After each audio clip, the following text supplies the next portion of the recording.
legislativa. Podemos trabalhar, sim.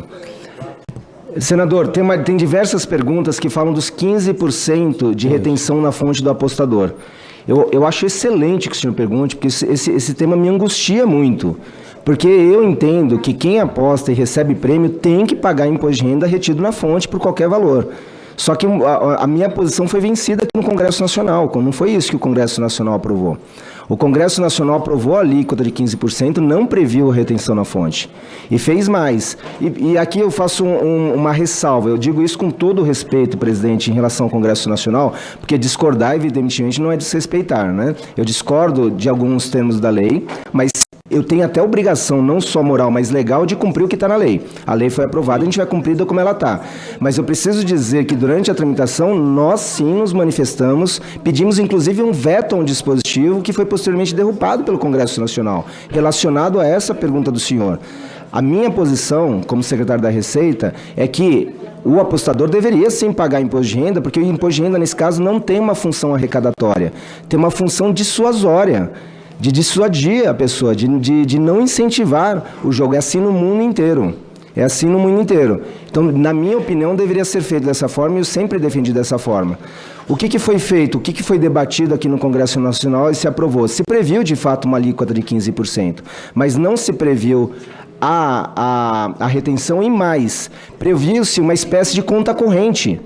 A Receita Federal ela tem que aguardar até o final desse ano para verificar se aquele apostador mais ganhou do que perdeu, como se fosse uma empresa do lucro real, para só se ela ganhou mais do que perdeu, eu cobrar imposto de renda no ano que vem, em 2026. Ou seja, eu não vou cobrar de ninguém, porque é uma questão estatística. A pessoa que joga durante o inteiro vai perder mais do que ganhar, isso é uma estatística.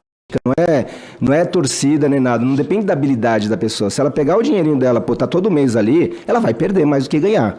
Não existe esse tipo de jogo que a pessoa mais ganha do que perde. Só que o que foi aprovado no Congresso é que eu tenho que aguardar de 1º de janeiro desse ano até 31 de dezembro sem fazer nada. Eu, Receita, não posso fazer nada, porque eu tenho que esperar até o último instante do ano novo, desse ano, para ver se esse cidadão mais ganhou do que perdeu.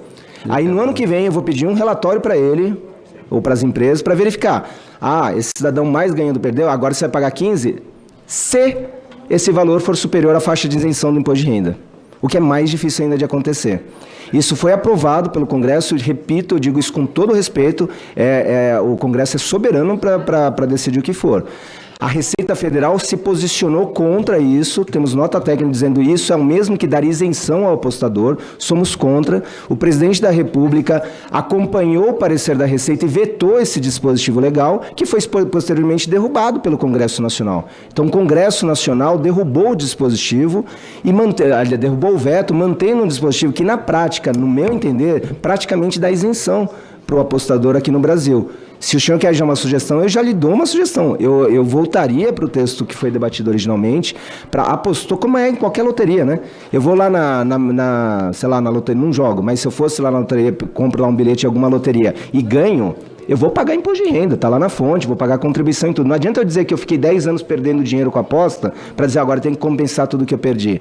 Pois a lei que foi aprovada fez isso. Ela previu que eu só vou pagar imposto de renda se eu mais ganhei do que perdi. Então, isso foi feito, não foi vontade nem do Executivo, nem da Receita Federal, muito menos. Pelo contrário, nós nos manifestamos contra, o presidente da República vetou esse dispositivo e ele foi derrubado aqui na casa.